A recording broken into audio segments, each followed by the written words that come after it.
Welcome to our webinar today. My name is Ben Spotts, and I'm coming to you from the West Coast of the United States. Our webinar today is titled Rooting for Rivals, and we're pleased that each of you could join us. I think we have about a dozen folks so far, and we're expecting even more to join. So if you get a chance, type in the chat box there where you're joining us from. So far we have several from the Midwest, West Coast of the United States, and some from overseas as well. So my name again, Ben Spotts. I'm the Director of Advancement and Advocacy here at Vision Synergy. And behind the scenes, we have Daniel Dow, who's our Director of Leadership Learning Communities. And we'll show you a couple slides here, just quick intro, a few technical things, and then we'll jump right into our content with our guest. So again, Vision Synergy is all about advocating, equipping, and advising, and it all around collaboration between Christian mission organizations. And primarily we work in Asia, the Middle East, and North Africa to help groups collaborate. There's a slide here we'll just go to in a second that just says what these webinars are about. The webinars are part of the Synergy Commons community.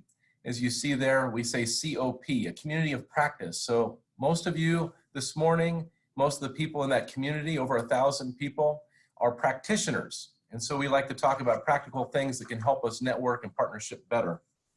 And it's just a chance for us to hear from leaders in the area, people who've tried things and have found out what works and what doesn't. Our guest, Peter, is coming to us from Pennsylvania. This is Peter Greer, who, as you'll see on the screen there, is President and CEO of Hope International, which works with microenterprise projects around the world. And you can see he's lived several places, perhaps in your neck of the woods, so to speak, in Africa, Southeast Asia, and prolific writer, a bunch of different books, including the one we're going to be discussing today, Rooting for Rivals. And one thing you may not see on the screen, but is super important, I happen to have 4 kids, and the reason that's relevant is because Peter is about to go from 3 kids to 4 kids and to join that 4-kid club. But this is a really special addition. Here in America, as many of you know, we don't have orphanages anymore. We have a foster care system, and Peter and his family have been part of caring for a girl, and now they're going to adopt that girl permanently into their family. She's 8 years old. And so, Peter, we're rejoicing with you. We are happy to have you here today. And why don't you just show one more slide here? This is the book that we'll be talking about today, Rooting for Rivals. But with that, I want to hand it over to Peter and just remind folks, if you have technical difficulty, use your chat. And we will be collecting questions as we go through, and there'll be polls that pop up. So stay alert. Peter, over to you. Thank you. All right. Well, thank you, Ben. And, you know, one of the great parts of the process of writing Rooting for Rivals and having these conversations is it has opened up new friendships and new doors of other people that think about these issues of collaboration and collective impact in a similar way. And so there's a lot of reasons why I'm excited to be here, but one of them is I am so grateful for what you are doing. This opportunity to join with all of you in the way that you are working with networks and realizing that you need to join together. And so I really hope that this is an encouragement to you. My guess is there might be some things that will sound pretty similar based on what I've learned and what I've read about other content that you've already been going through on the different webinars, but maybe there might be one new thought as well. And just as Ben said, my hope, my expectation is that after some introductory comments that this will be more of a conversation. So I'm really looking forward to having the opportunity to discuss with you and to see if there's anything that would be helpful for us to continue learning and growing together. So as you saw the webinar today, we're going to talk about rooting for rivals. And really this idea is the world around us. The world around us is saturated in a competitive worldview. There is an us and there is a them. And so our hope today is that we're going to continue to learn how your ministry, your network, your partnerships can multiply and strengthen impact through kingdom collaboration. So that is our hope on this webinar. That is what we're hoping to focus on in our time together. Now, I know that several of you are joining from around the world. I know also there are several of you that are joining from around the country. And at least in my neck of the woods here in Pennsylvania, fall is a season where we see rivalry on full display. We see it every weekend. And so at this stage of the year, right now, it is not uncommon for individuals on a Sunday afternoon to be cheering for their team, the team that they identify with. At my home church, it's not uncommon even for people to subtly, sometimes with bumper stickers, to make sure that people know which team they're cheering for, sometimes not very subtly in wearing the jersey or making sure that they know this is my team. And so living in Pennsylvania, this is a place where the Eagles are celebrated, the National Football League team that many in my surrounding area. But I feel a little bit like an outsider.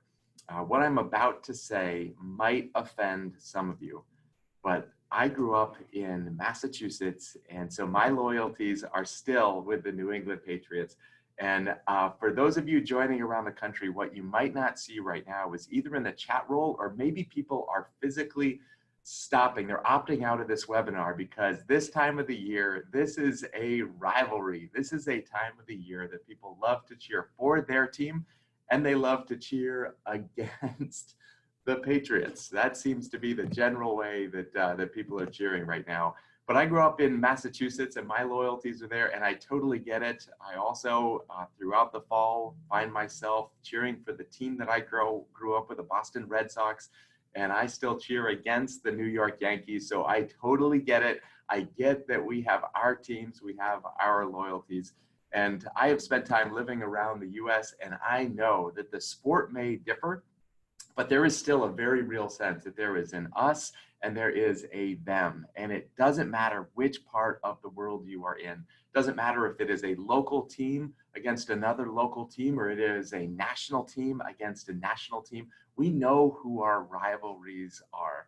And while we might celebrate that, while we might get this wonderful sense of team, my experience is that this issue of us versus them is not just relegated to the sports field, but this is also alive and well in how we think about organizations. And my experience is that this is also alive and well, even when it comes to those organizations that say we are following Jesus.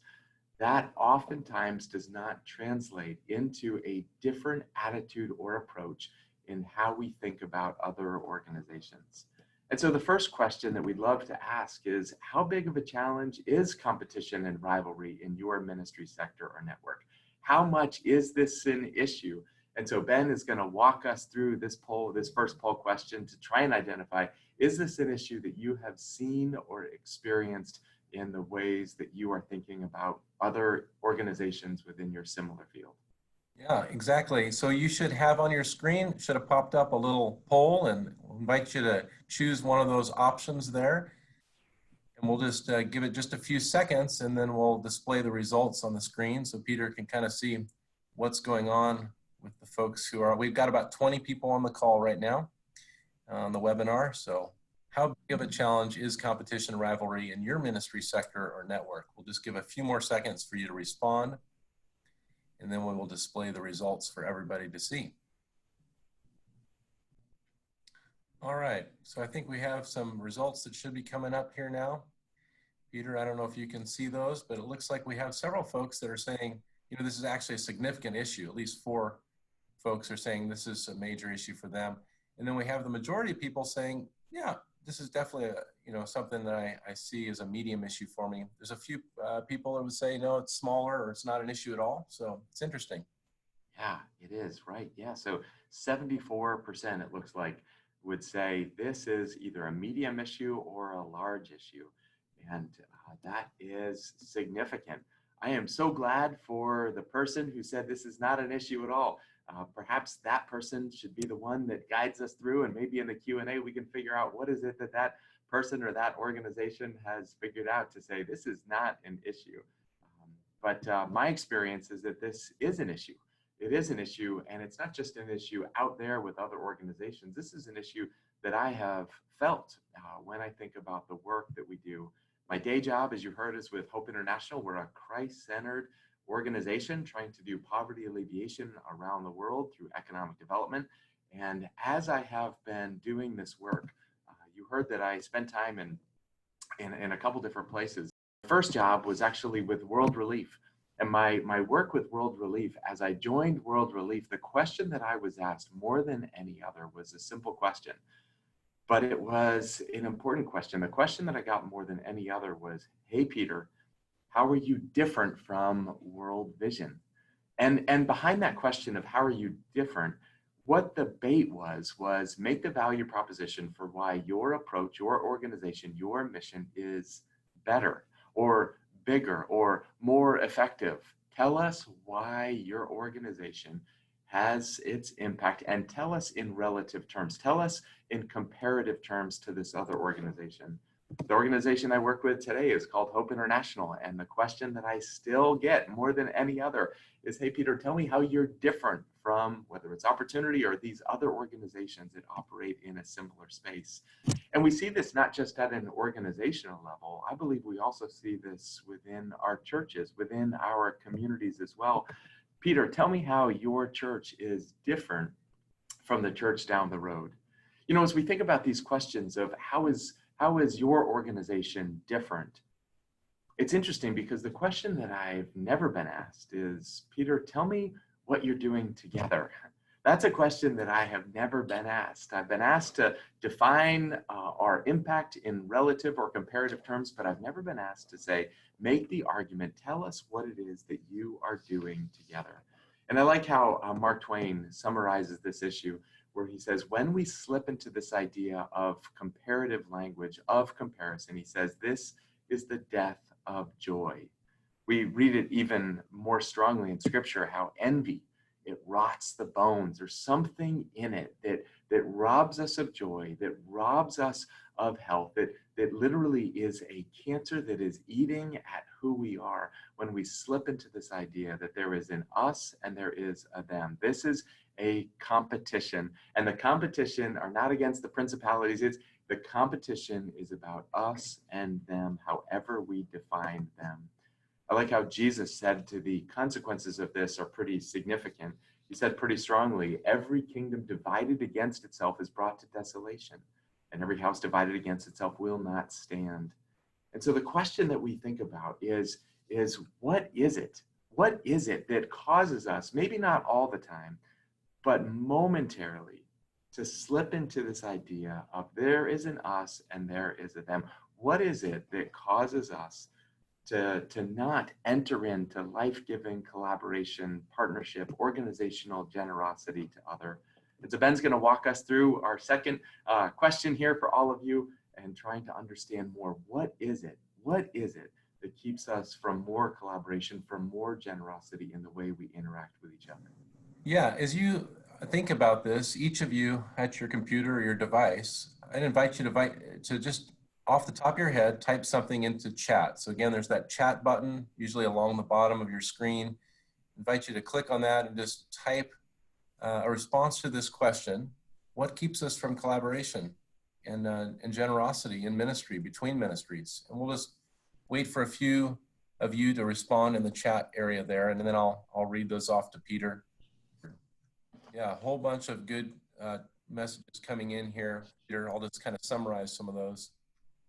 So different people saying what keeps them from collaboration or generosity in ministry, limited goods or a limit of resources. There's some elements in here, people talking about mistrust or fear. That could be a fear of loss of identity or fear of mission drift, which I know you've written about in another book.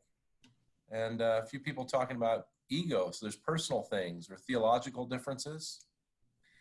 And then we have a few other good comments here too about people, you know, things like lack of respect for others. Yeah, people just saying it's busyness. And I guess the last one here that caught my attention was leaders are depending on donations for a salary, of course. And so that kind of goes back to limited resources. Yeah, a whole bunch of other comments still coming in, but maybe I'll let you go with that. And folks, thank you for your answers. Yeah, that's great. Yeah, thank you, Ben, for reading through those, and thank you all for contributing and sharing that. And I have to tell you that this question has captivated my attention for over 2 years.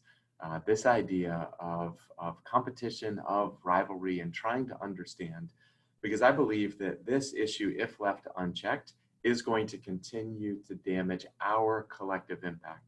And not just our impact in terms of defined within the organization that we care about, but even how people see the church, how people see followers of Jesus.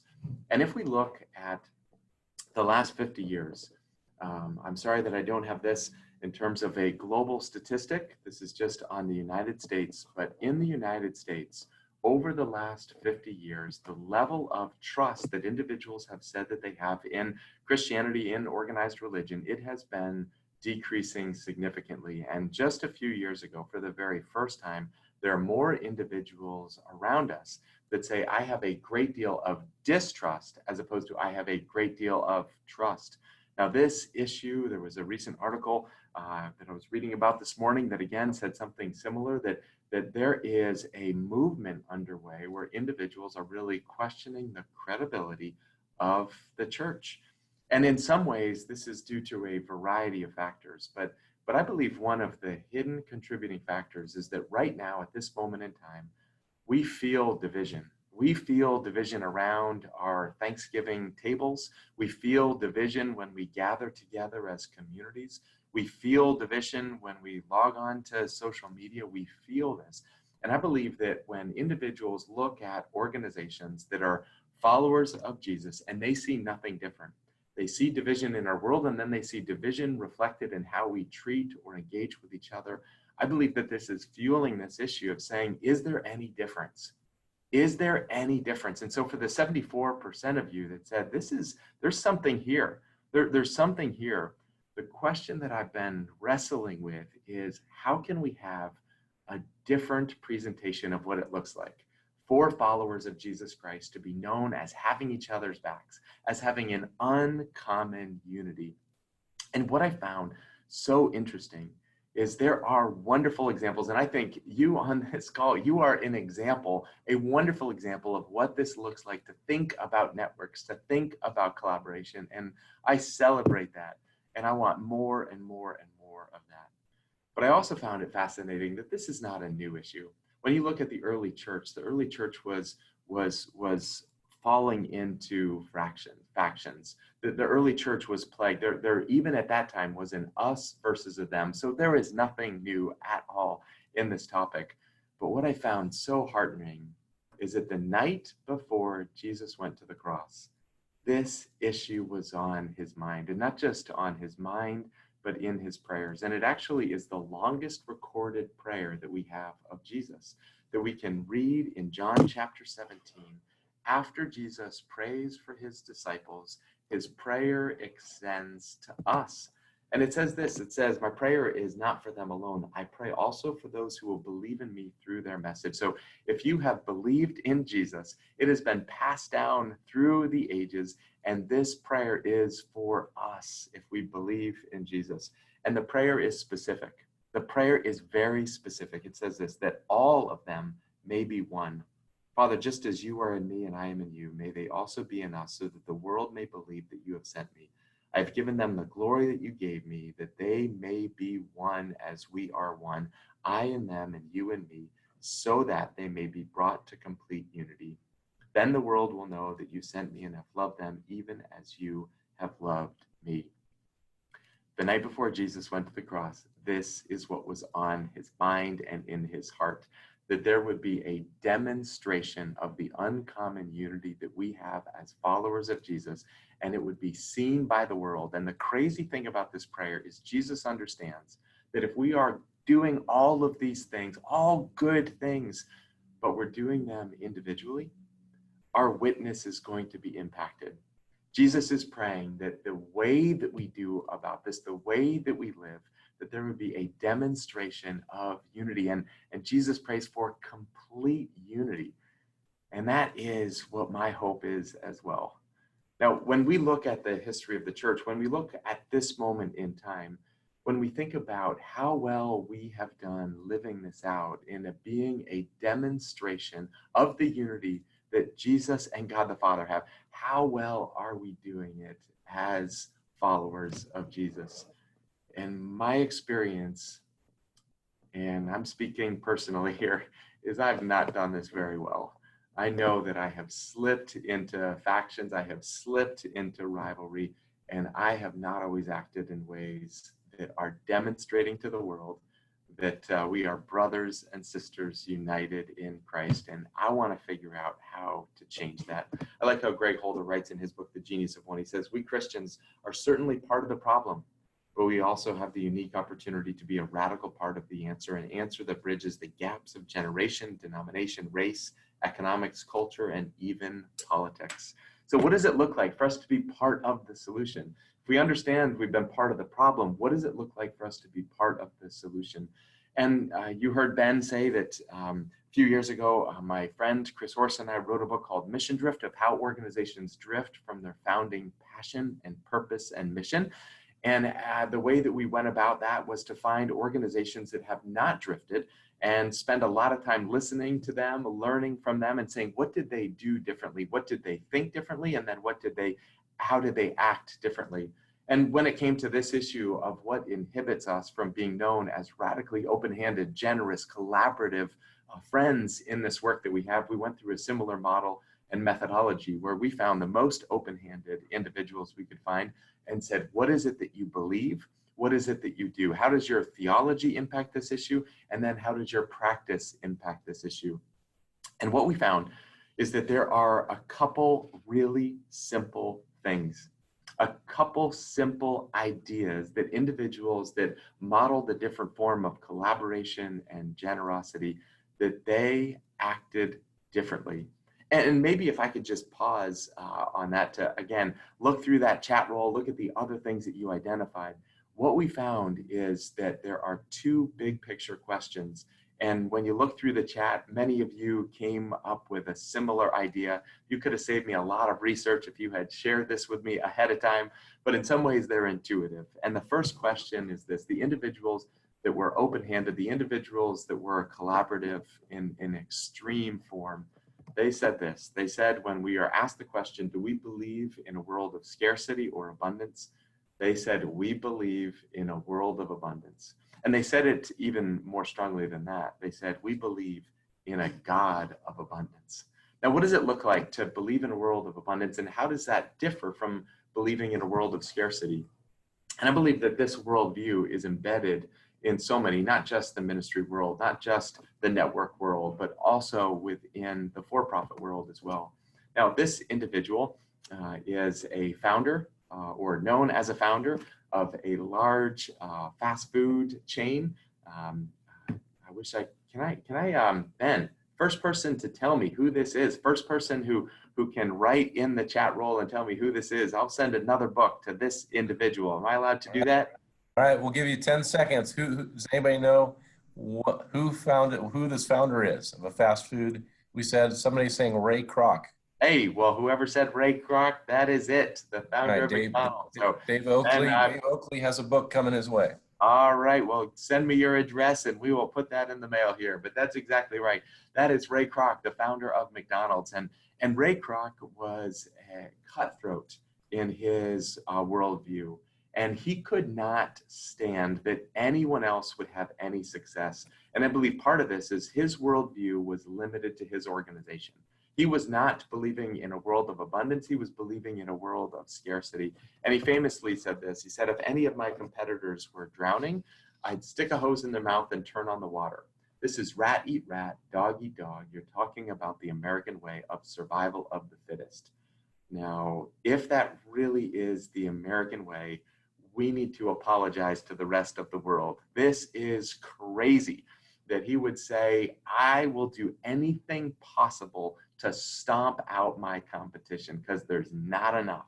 There is not enough for all of us. So I am going to get everything I possibly can. And so his worldview was a worldview of scarcity. Now, it's interesting in this question of do we believe in a worldview of abundance and scarcity?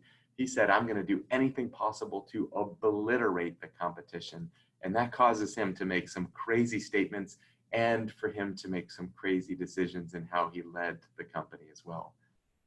But it's possible for this also to exist even within Christian organizations and nonprofits. A few years ago, we had a video that we sent out, and it was built around Exodus 4:2, and this question that God asks Moses about what is in your hands. And this story about Moses is a theme that's replicated throughout Scripture, that oftentimes when God invites us into some incredible thing, or he oftentimes answers these prayers with what God has already gifted us. So whether it is God asking Moses, what's in your hands? Or whether it is the widow asking, what do you have in your home? And she only says, I have a little bit of oil. And yet oftentimes God does these amazing miracles with what God has already given, something small. And so we were using this verse into a devotional and sharing it with our friends as a way to really ask all of us to say, what has God put in our hands, and how can we use that in the advancement of God's kingdom? And as this went out, there was a video that went out with it. And the first day that it went out, I got a call from another ministry leader. And the ministry leader called and left a voicemail for me and said, Peter, you've got to stop using that verse. You've got to stop using Exodus 4:2. And he said, we have trademarked that verse. And I had two thoughts that went through my mind listening to this. And the first thought was, I didn't think it was possible to trademark a verse. But then the second question is, why would you do that? And I believe that when we fall into a worldview of scarcity, it causes us to say, I'm going to do anything possible to hold on what's mine. And very quickly, we take ownership of things that have been entrusted to us, as opposed to seeing them as gifts that we've been given to be used and stewarded for a grander purpose. So I believe behind that is this question of, do we believe God's got enough? Or do we have to do everything possible to hold on to what we have? Now, in full disclosure, 3 months later, there was another organization that used this verse, and I got their newsletter. And as I got this newsletter, they were using the same verse, and they were using it in a very similar way. And my immediate response was, how dare they use our verse? And it was so funny that what I had found it so easy to see and to critique in someone else was so alive in my heart as well. This idea of how quickly we lose sight of God's generous abundance and hold on to something that has been entrusted to us. Now, one of the comments early on about what inhibits collaboration was this issue of resources and feeling like, is there enough for all of us? And I think about Melissa Russell, who leads fundraising for International Justice Mission. And I believe that every organization has dreams and aspirations beyond the available resources. I believe that all of us who believe passionately in the work that we do, we want to see it expand, and fundraising very quickly can feel like, but there's not enough, no matter what your organizational size or budget. An individual came to Melissa and said, Melissa, there was this other campaign that was happening. And she said, Melissa, I wish all of this other campaign, I wish instead of focusing on this other organization, I wish that all of the focus was on you. And this was a time where the Ice Bucket Challenge was taking off, and it was raising awareness and a lot of money for ALS. And as this was taking off on different sites, as celebrities are participating, as there's this movement, the individual from a good heart said, I wish all of this attention was on you. Now, Melissa doesn't believe in a worldview of scarcity. She believes in a worldview of abundance. And her response in that was, oh no, you're missing it. Imagine if you as a mom had a child who had ALS, and imagine how it would feel at this particular moment, for the first time in your life, that it feels like the world's attention is on you. Imagine what that would feel like. Imagine what that would be like. And so she said, you know what? God's got enough. God's got enough. God's not short of resources. Let's do everything we can to support them at this moment in their story. Let's do everything possible to shine the light on that. And then she said, I believe in a God who took 5 loaves and 2 fish, and it was enough. And you know my favorite part about that miracle of Jesus? It is that Jesus feeds the multitudes. 5,000 plus individuals are fed, a multiple of 5,000. My favorite part of that story is that there are basketfuls of leftovers. I love that part of the story, as if God says, not only enough for everyone here, but there is enough. There are leftovers. And when we believe that, I believe it allows us to stop focusing on a small sliver of the pie and instead say, what would it look like for us to expand the pie? And for those of us that are involved in nonprofits, giving over the last 50 years has been static at about 2% of GDP. So if we're going to be competitive about anything, let's be competitive about the pie. Let's be competitive about how we grow the overall resources and say, we would love to see more resources be mobilized. And instead of fighting over our little sliver, let's do something. Let's join together. Let's make creative arguments for what we could do as we grow the overall resources, rooted in a belief that God's work is not going to be short of the resources, that we serve a God who fed multitudes with 5 loaves and 2 fish and is continuing to provide what we need. So that was the first worldview question about, do we believe in a worldview of scarcity or abundance? You cannot be open-handed. You cannot be generous to others if you do not believe that God's got enough. The second worldview question that came up again and again is this question about, do we believe our primary loyalty, not loyalty, not do we have a loyalty to our organization, but do we believe our primary loyalty is to our little club or to the expansive kingdom of God? And this also is a worldview question that impacts the way that we look at others. We all have a logo on our business card, but the question is, do we believe that we have something that is more important than the logo that we have? I believe that logos and egos get in the way of a kingdom collaboration for our network, for our organization. And it's possible to be excited about our organization, but I think it's for us to be more excited about the bigger mission that God has. A few years ago, I was in an airport in South Africa. I was coming home after attending a conference, and one of the keynote speakers was an individual by the name of Wes Stafford, who was leading a much, much, much larger organization, Compassion International. He had just been featured at the conference, and I was doing some research at the time on mission drift, and I was so eager to have just a couple minutes with him. And I went up to him at the airport and said, Wes, you have no idea who I am. I'm Peter, and I'd love to ask you a few questions. And I'm sure Wes was tired from the conference, but I will not forget his gracious response. He closed the book that he was reading. He pulled up a chair. He had me sit down, and he just invested in me.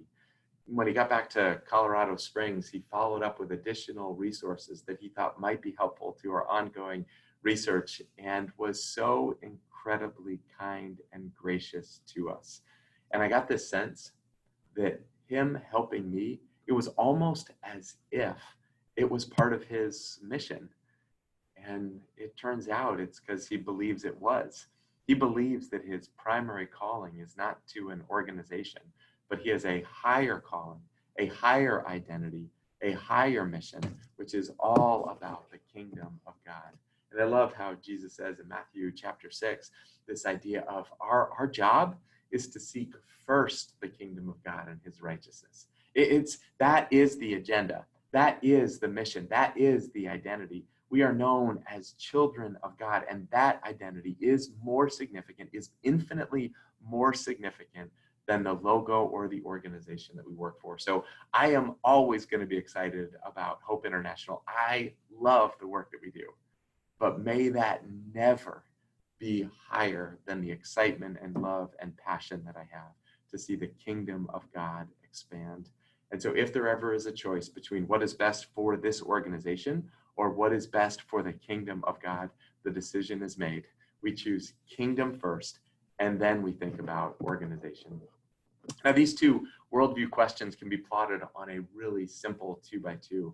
This idea of, do we believe in a worldview of scarcity or abundance, and do we believe about our calling to the kingdom or the club?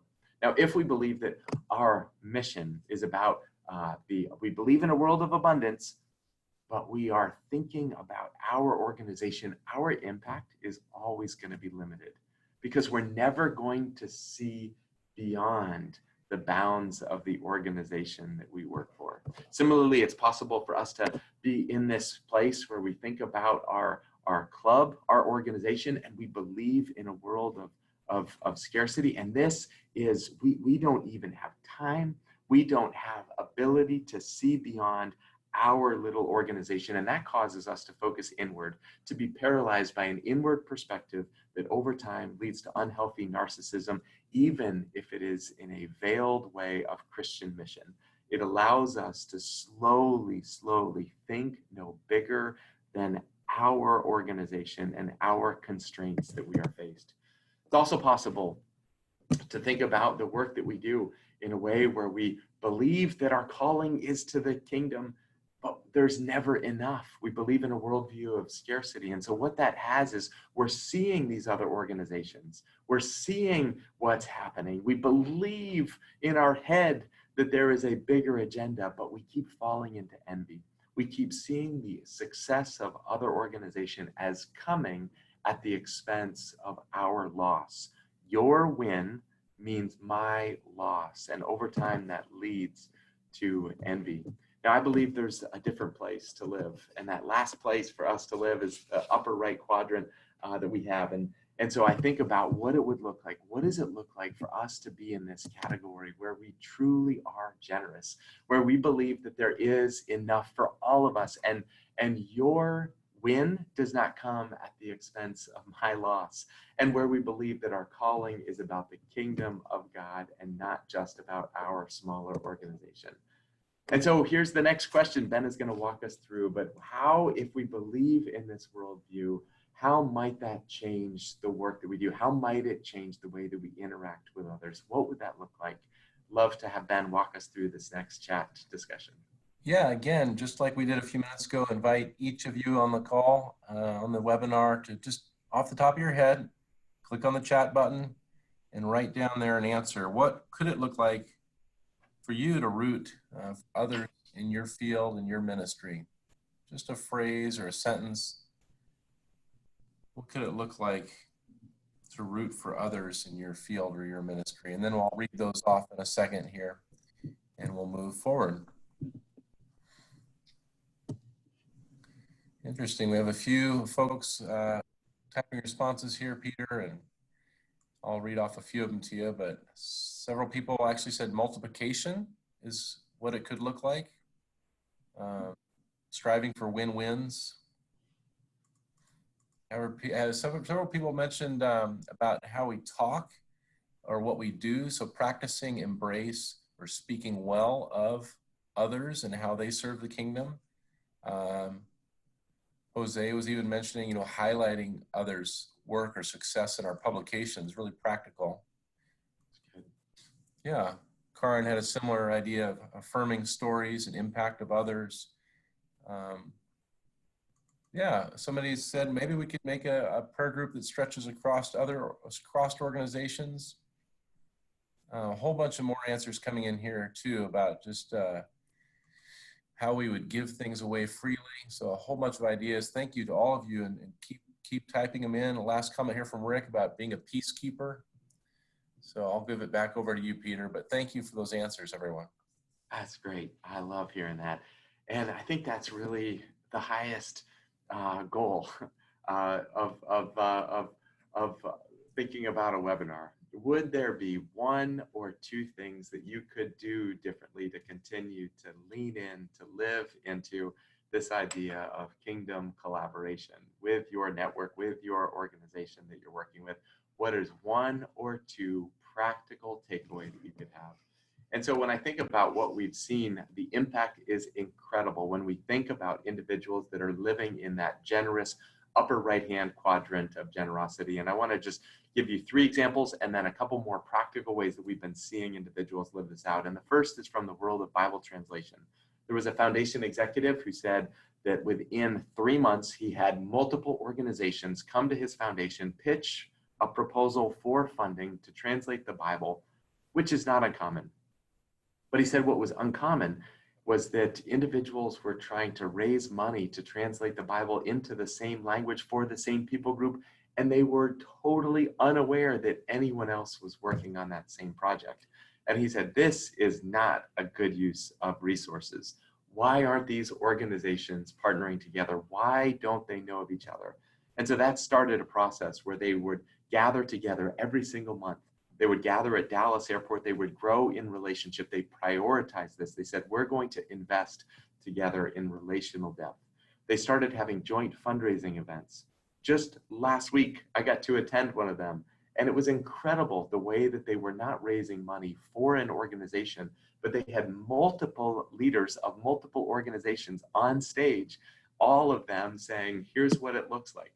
And the goal no longer became, let's build an organization, but they said, how quickly can we end Bible poverty? How quickly can we get the Bible into every language on earth? And they said that currently, when they were operating independently, they thought this would be achieved by the year 2150. After several years of collaboration, they now are on track to see that goal accomplished by the year 2033. They took 117 years off of the pace of progress because they were willing to have a mission that extended beyond the bounds of their organization. And this is not just in Bible translation. We're seeing this in campus ministries, where instead of just focused on growing an organization, there is an initiative that said, let's map all of the college campuses. Let's see which of them have a vibrant college ministry. And then instead of competing in similar campuses, let's spread out. Let's make sure that every college has a vibrant Christian ministry on them. And the result is there are going to be more college campuses that will have a vibrant Christian ministry as a result. Just yesterday, I was in Washington, D.C., gathering together with Christian economic development practitioners from around the world. And as we gathered together, the question was not just what would it look like, but it was, how is it possible for us to think beyond our organization and instead to get excited about what God is doing through all of us? How can we more quickly see the church at the forefront of poverty alleviation? And so when I think about that, I think about those examples as just small ways that individuals are accelerating impact, are rooting for their rivals, are growing in relationship. And so the question for us is, so what do we do with this? What do we do? And so how would it be? How would our work differ if we really did see everything is not our own, but everything that we have as a kingdom asset, as everything that we do to say our goal is beyond our particular ministry and is about the kingdom of God? How would that practically change the work that we do and the way that we do it? And I think the first thing is that we would prioritize time. All of us feel busy. All of us have a lot going on. But how much of our time are we actively spending in relationship with other organizations, other leaders? How much time are we investing outside?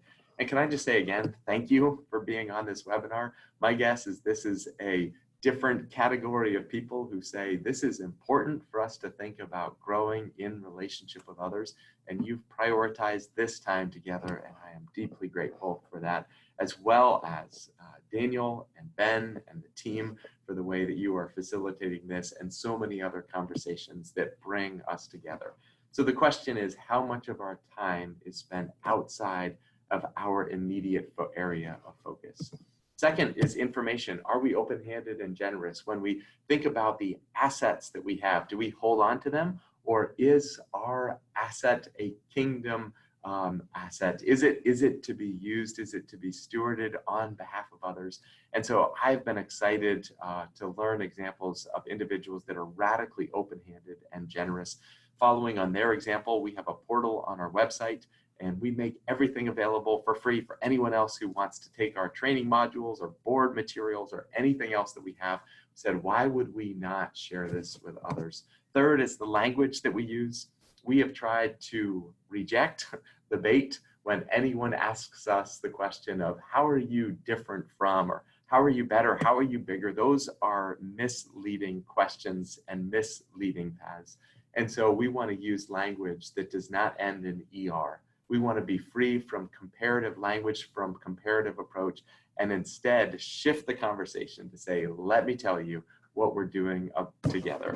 Fourth is the platform. Is what would it look like for us to say, you know what, we've got platforms, and how can we be more generous with using our platform and helping others in this as well. So I've been so inspired by InterVarsity and Crew, two organizations that have a global impact.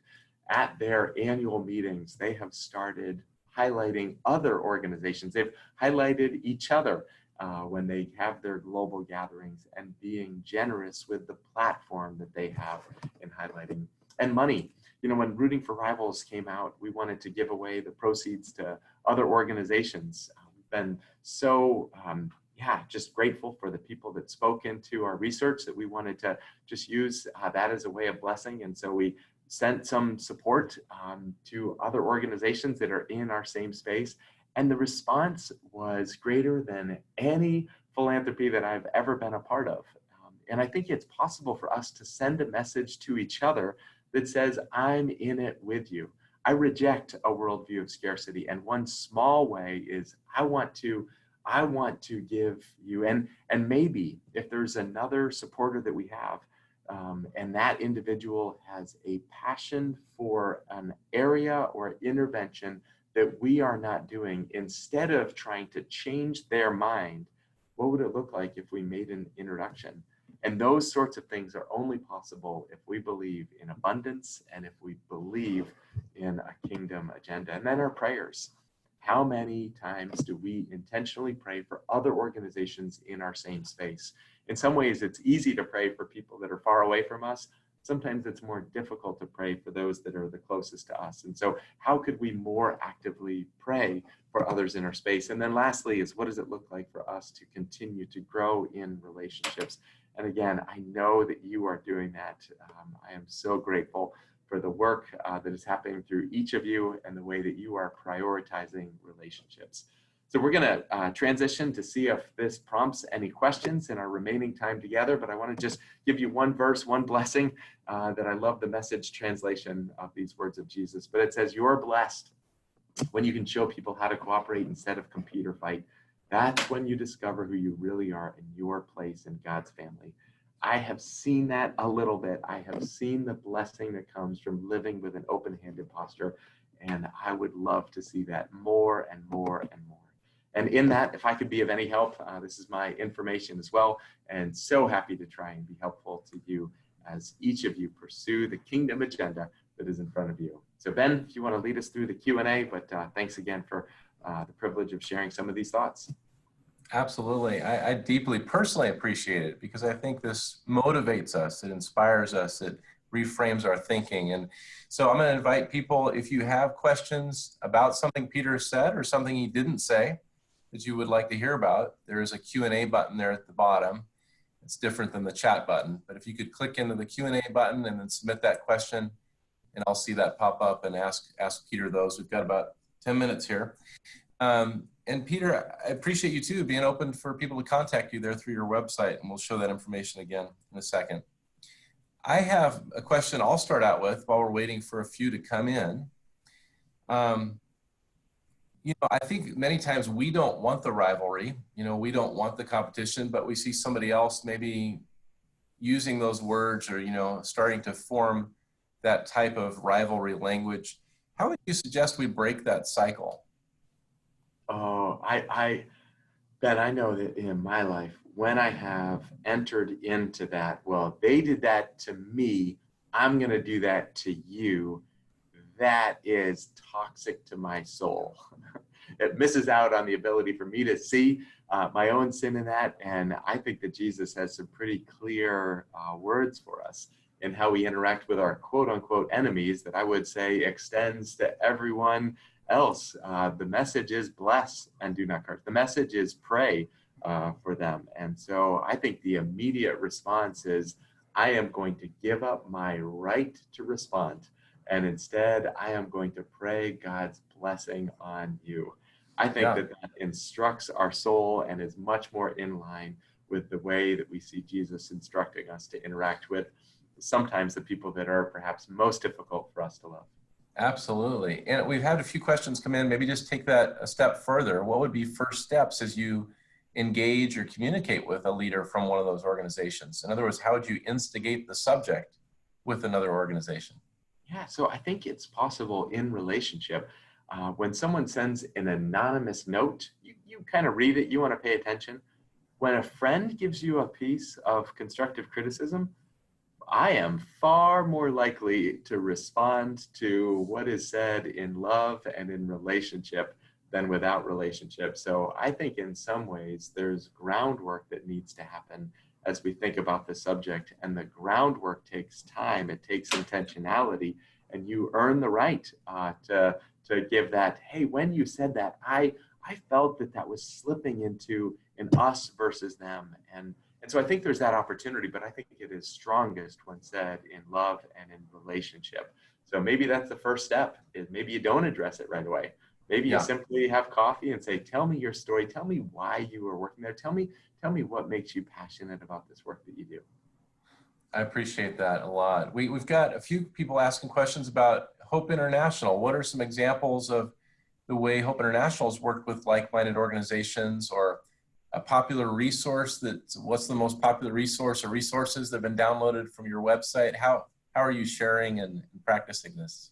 Yeah, it's interesting. Some of the most popular ones are kind of the nuts and bolts of running a nonprofit, things like a board manual or an operations manual.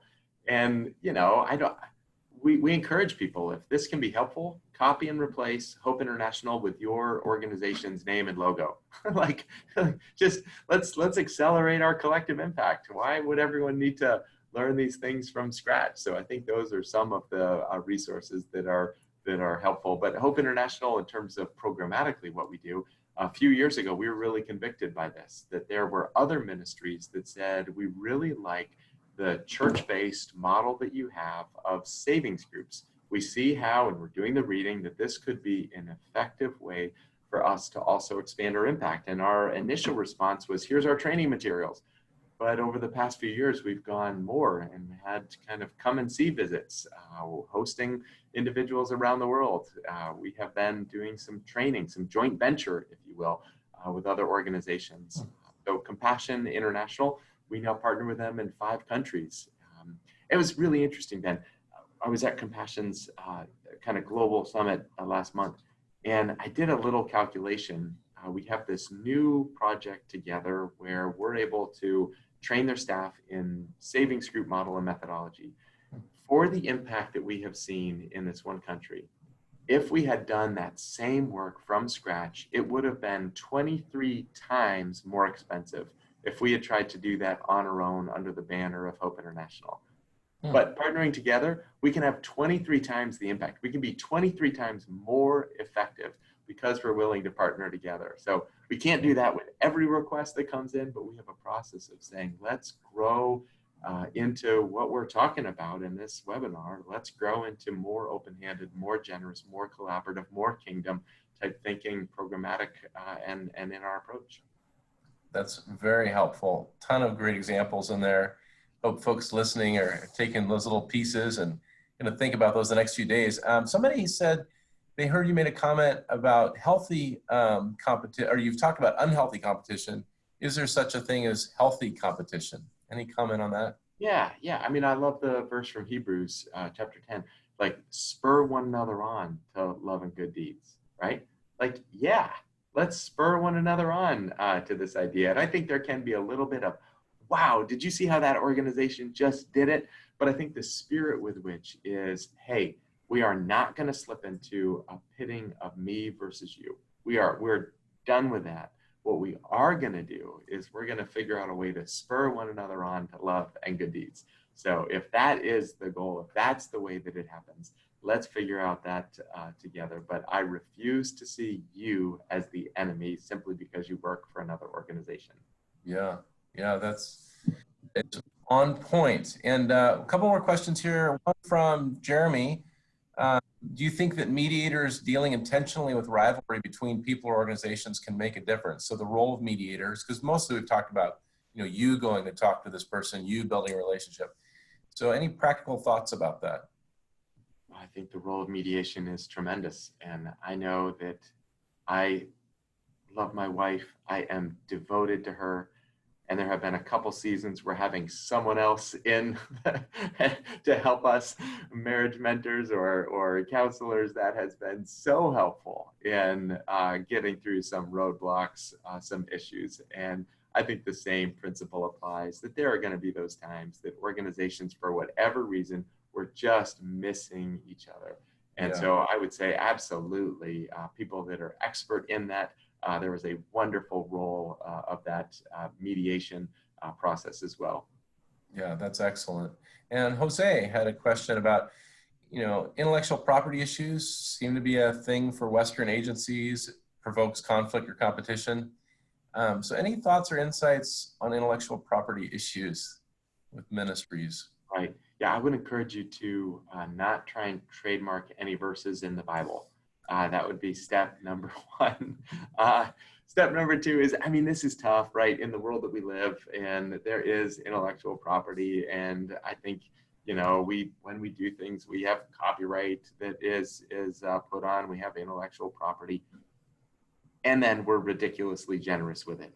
So I think that it does not necessarily preclude the idea of saying we are going to do the steps from a legal perspective that are necessary, and then we are going to exercise our right to be ridiculously generous and open-handed with that material that we provide. So it might not be an A or B. There might be a third way, which says we're going to do what we need to do, and find a way of making sure we're open-handed and generous with it. Yeah, that makes a lot of sense. And Rick commented here, something that Vision Synergy does as well is this Creative Commons kind of license. I love that. Yeah, but I like what you said. If you need to trademark it, I suppose you can, but then you got to be ridiculously generous right after that. So I have one more question. Anybody else? We're going to wrap up here in the next minute, but if you had a last burning question, use that Q&A button. If you do feel this sense of scarcity, you've talked a lot about, we shouldn't have that. We should have the attitude of abundance. But practically, if I have that tension, that stress, that feeling of scarcity, how can you practically break that? Yeah, and it's interesting. I feel like the writing of the book and the conversation today, I need to keep instructing my soul and my mind to not fall in. When we look at that 2 by 2, in some ways it could be, well, which quadrant are you in? And I think a different question is, what quadrant are you in this decision? Or which quadrant are you in at this moment? And to see it a little bit of a dynamic area as opposed to as a static one. And so I think the best way that I have found is to simply take small steps, to simply say, to name it, I am feeling right now that and the small step that I am going to take is this. So I think it's a series of small steps that continue to shape and form who we are and allow us to grow into more collaborative, more open-handed leaders. That is the goal. Absolutely. I'm going to close this with about 1 minute of comments. And while I'm doing that, if you're still listening, and actually everybody who joined, 21 of us from around the world, you're all still on the webinar. Could you type in the chat, each one of you, just a main thought or 2 main thoughts that you're going to stick with you through the rest of the next few days? Something you heard from Peter, so we can learn from each other about what was helpful, and we'll capture those comments from the chat area. Thank you again, Peter, for sharing from your heart, from your mind. And again, this has been part of a series of webinars. We usually have these about every other month. And you will receive an email within the next day or so with some resources. There will be a survey link as well. And again, if you respond to that survey, we'd love to choose at least one of you to get a book. In addition to Dave, who identified McDonald's founder there. So, and thank you to each of you for being interactive in the last few minutes. Peter, again, would welcome interacting with you through his website, which is peterkgreer.com, if you'd like to reach him. And with that, I just want to thank each of you for being here, for doing the work you're doing around the world to collaborate, to build networks, to build partnerships so that the kingdom of God can expand. And again, I see several comments coming in from people about statements or principles or quotes or ideas that struck them. And so my prayer for you as you leave today is that you'll be able to act on those so that we can be not just listeners, but also doers of the word. So thank you to each of you for joining us today. And we hope to see you in a few months when we'll have another webinar on practical topics for those who are practicing partnerships and networks. Thank you so much. Bye-bye.